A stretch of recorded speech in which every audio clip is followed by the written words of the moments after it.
Le dernier est l'évangile de Jean. Cet évangile, selon saint Jean, est le seul qui parle de Jésus comme d'un être divin. Divin par lui-même et Dieu fait homme. Et surtout, seul et unique Fils de Dieu. C'est une position remarquable et absolue d'affirmer qu'un homme est l'incarnation de Dieu. Cet évangile inhabituel, il n'en est pas fait mention chez les premiers chrétiens. On n'en fait état chez les chrétiens orthodoxes que vers l'an 160. Mais ce qui est surprenant, c'est qu'il devient le prisme à travers lequel plus tard les chrétiens liront et interpréteront les évangiles. Pour beaucoup de chrétiens, le christianisme signifie que Jésus est le Fils de Dieu. Mais cela, on ne le trouve ni chez Matthieu, ni chez Marc, ni chez Luc. Eux nous enseignent que Jésus est le Messie de Dieu, celui qui est le Rédempteur de son peuple et qui enseigne la voie de la sagesse. Un juif très pieux pourrait suivre Jésus jusqu'à ce point. Mais l'évangile de Jean proclame que Jésus est le Fils de Dieu, et plus que cela, son seul et unique Fils, ce qui change fondamentalement le contenu du message chrétien.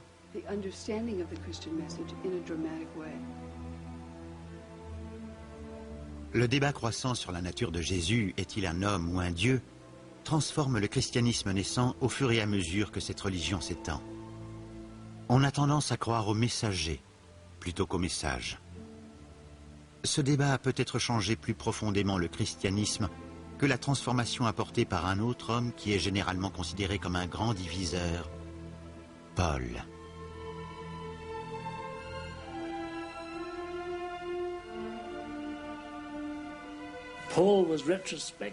On a fait de Paul rétrospectivement le héros fondateur et refondateur de l'Église chrétienne. Mais Paul a toujours essayé de recruter ses fidèles dans les synagogues. C'est tout à fait logique d'ailleurs, car les Juifs connaissaient la moitié de l'histoire. Mais il voulait aussi recruter des gentils. La coupure radicale opérée par Paul a été d'autoriser des non-juifs à manger avec des juifs sans suivre les principes cachers. C'était un changement radical. Il fallait être accueillant, permettre à chacun de croire en Jésus. C'était une étape fantastique. L'histoire s'est entièrement trompée sur le personnage de Paul. À l'époque de Paul, il n'y a pas de schisme entre gnosticisme et littéralisme, parce qu'à cette époque, ce dernier ne s'est pas encore développé, il n'existe même pas. Paul existe bien avant l'histoire littérale. Il écrit avant les évangiles. Paul n'est pas un évangéliste. Le christianisme de Paul est unique et très spirituel.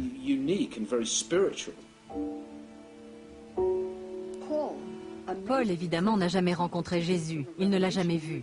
Il dit qu'il a reçu son enseignement lors d'une révélation. Un être de lumière lui est apparu et l'a convaincu qu'il était Jésus. Il savait très peu de choses de lui. Pourtant, il parle de lui. Non, il ne parle pas de lui. Il dit que si nous l'avions connu en chair et en os, cela n'aurait aucune importance. Ce qui importe, c'est le Christ ressuscité. Paul dit que le Christ lui a été révélé. Il dit « en moi », pas « à moi ». Et qu'est-ce que ça signifie? C'est fascinant. Quand il évoque la vision de lumière qu'il a eue, il ne parle pas du Jésus qui nous est familier, celui des évangiles, celui qui avait un père et une mère. Tout cela n'a aucune importance pour Paul. Celui qu'il rencontre, c'est un être de lumière, semblable à ceux que les païens ont rencontrés et dont ils ont fait des dieux. Et lorsqu'il parle du plus grand secret qui lui a été révélé, ce n'est pas la venue de Jésus, ni le fait qu'il soit né à 2 pas de chez nous et qu'il ait accompli toutes sortes de miracles. Le grand secret, c'est que le Christ est en chacun de nous. Et quand il parle du Christ révélé, il ne dit pas qu'il lui est révélé. Il en a la révélation en lui. C'est ce qui fait du christianisme de Paul un christianisme gnostique et non pas littéral. Pourquoi? Parce que l'approche littérale consiste à dire que Jésus est extérieur à nous. Dieu nous est extérieur. Dieu est même à l'extérieur de l'univers. Nous sommes séparés. Tandis que l'approche gnostique des mystères, celle des païens de l'Antiquité, c'est que tout est un. Si on simplifie, ça revient à cela. Tout est un. Le Christ est en vous, vous êtes dans le Christ, dans un sens comme dans l'autre. Mais rien ne peut se diviser. Or, c'est ce que fait l'Église littéraliste.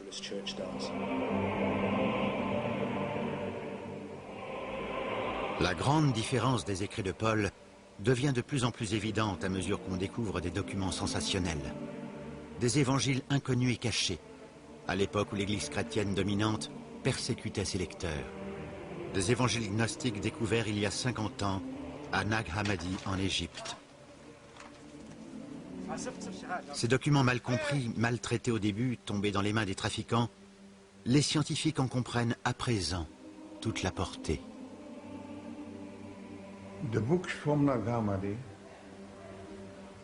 Les manuscrits de Nag Hammadi sont plus importants que ceux de la mer Morte parce qu'ils jettent une lumière nouvelle sur l'histoire du christianisme, sur Jésus et sur Dieu.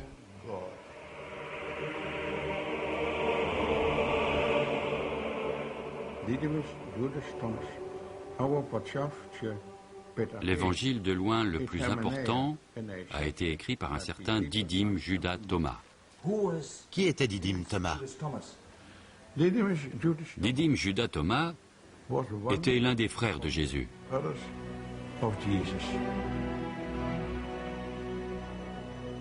La tradition ecclésiastique a fait de Thomas l'apôtre qui ne pouvait pas croire que Jésus, après sa mort, ait pu ressusciter dans sa chair, ni qu'il ait retrouvé son corps avec ses plaies et ses stigmates. Thomas le sceptique est à présent le plus fidèle disciple de son maître. Celui qui comprenait le mieux son frère? Selon l'évangile de Thomas, oui. On pense que le document attribué à Thomas, bien qu'il ait été écrit plus tard, date d'avant les évangiles canoniques et qu'il reflète très fidèlement l'époque où l'enseignement de Jésus était encore frais et vivant. Je trouve stupéfiant que les chrétiens ne se soient pas précipités pour lire l'évangile de Thomas et tous les autres merveilleux manuscrits qu'on a découverts. Et je crois que ça en dit long sur la mainmise de l'Église romaine. Ces documents sont toujours ignorés, considérés comme hérétiques et dangereux. Ils le sont en effet. Ils sont hérétiques et dangereux du point de vue du dogme, parce qu'ils le remettent complètement en question.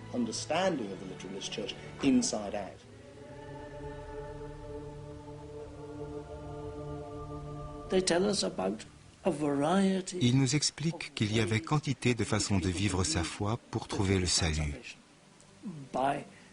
Par la contemplation, en propageant l'étincelle divine qui est en chacun de nous. On peut communiquer avec Dieu en le cherchant en soi-même, mener une quête individuelle du divin, sans l'aide des prêtres ni des évêques. Voilà qui paraît séduisant. Le gnosticisme est extrêmement séduisant, particulièrement pour les esprits modernes, parce qu'il offre une religion individuelle, pas une religion proposée par une église. Et je crois que son heure a sonné. À mon avis, c'est ce que les hommes ont toujours cherché, trouver seul une divinité. Mais là, je simplifie un peu, parce qu'en fait, c'est très compliqué.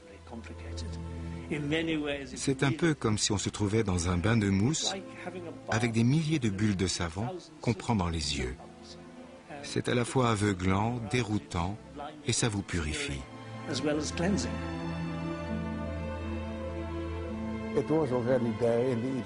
Tous les mystères étaient déjà là, 3000 ans avant Jésus-Christ. Quand la religion égyptienne disait que l'homme, une fois sa vie finie, devenait Osiris et s'intégrait à la divinité. C'était le concept fondamental de tous les mystères qui ont existé dans les mondes grecs et romains. Les mystères d'Isis, de Mithra, d'Adonis, etc. L'idée était la même. Il y a dans l'homme une étincelle divine dont il n'a pas conscience, qui est cachée en lui et qui doit être ravivée par l'initiation qui, au bout du compte, le mènera à la transformation.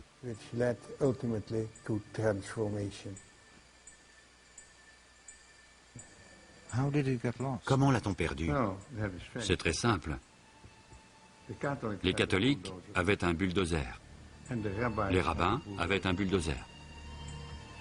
Et cette image résume très bien en quelques mots toute l'histoire du christianisme et du judaïsme.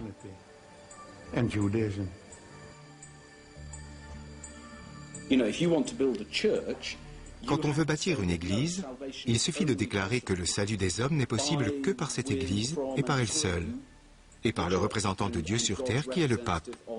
C'est la seule façon d'y parvenir. Tandis que les gnostiques disent « Cela dépend de chacun de vous. Vous pouvez y arriver ici et maintenant, et vous n'avez pas besoin de l'autorité d'un prélat. »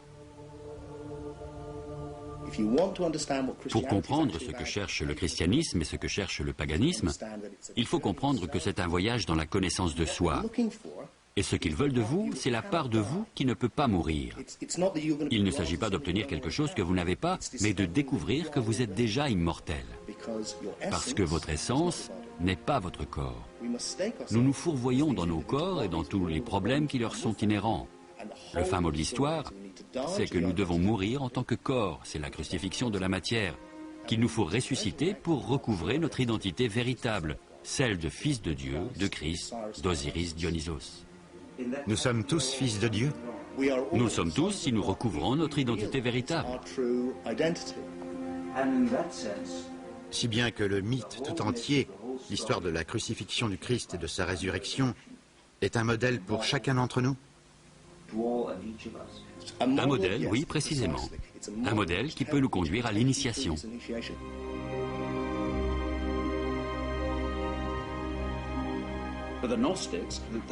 Toute la quête des gnostiques a été une continuation de la quête païenne « Connais-toi toi-même ».